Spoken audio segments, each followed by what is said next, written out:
আবার একটা ছোট্ট নতুন ভিডিও নিয়ে চলে এসেছি বন্ধুরা। আমার জানুকে স্কুল থেকে আনবার সময় ও প্রচণ্ড বায়না করছিল লস্যি খাবে। কালকে রাত্রি থেকেই লস্যির বায়নাটা করছিল। এখন বলছে আমুলের লস্যি আমাকে কিনে দাও। আমি বলছি চল টক দই নিয়ে যাই, নিয়ে গিয়ে তোকে ঘরে বানিয়ে খাওয়াবো। ও কিছুতেই শুনছে না, ও আমুলের লস্যি ওকে দিতেই হবে। একটা আমুলের ছোট্ট লস্যির দাম 20 টাকা। ও সেই আমুলের লস্যি খাবে। ওকে দিইনি, একটা টক দই নিয়ে চলে এসেছি। এই টক দইটা দিয়ে ওকে আমি ঘরে বানিয়ে দিচ্ছি। চিনি বিট নুন দিয়ে একদম গুলে নিলাম, গুলে নিয়ে ঠান্ডা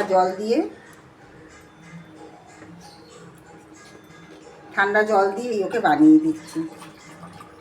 তো দুদিন খাওয়া হয়ে যাবে।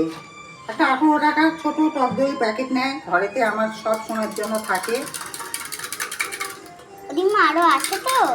হ্যাঁ, আরও আছে তো, মানে তোমাকে 2-3 দিন আমি খাওয়াতে পারবো। এই দেখো তো, এবার এর মধ্যে একটা স্ট্র দিয়ে খেয়ে নাও। এই যে লস্যি হয়ে গেল আমার রেডি। এর মধ্যে দিলাম হাফ দই, 1 চিমটে বিট নুন আর 2 চামচ চিনি। হয়ে গেল আমার লস্যি রেডি। যা আমি দই এনেছি, তুমি 3 গ্লাস 4 গ্লাস খেতে পারবে। 20 টাকা দিয়ে তুমি যদি কিনতে, একবারেই এইটুখানি খেয়ে তোমার শেষ হয়ে যেত।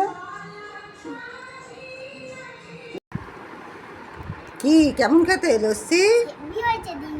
হ্যাঁ, আমি তো শুনছিলাম না তোমার কথা, তাহলে আমি যদি ওটা নিতাম তাহলে তো আমি ঠকে যেতাম। তাইলে সবসময় বড়দের কথা শুনতে হয়, শুধু দিম্মা বলে না। দেখেছো, তোমার 4 গ্লাস লস্যি হয়ে যাবে। আর যা দই আছে তুমি 4 বার খেতে পারবে। 20 টাকা দিয়ে যদি একটা কিনতে, একবারই খেয়ে তোমার বাড়িতেও আসতে পারতে না, রাস্তাতেই তোমার শেষ হয়ে যেত। না তাতে করে খেয়ে স্নানে চলে যাও। স্নান করে আবার যেতে হবে না ছট পুজোয়। তাড়াতাড়ি নাও। দেখো বন্ধুরা, আমি এখন লস্যি খাচ্ছি আর সবাইকে লস্যি খাওয়ার নিমন্ত্রণ থাকলো। আর আমি নেক্সট ভিডিওতে আসবো। রাধে রাধে। রাধে রাধে। হ্যাঁ, তোকে তো তাহলে নবদ্বীপে পাঠাবো আগে। রাধে রাধে।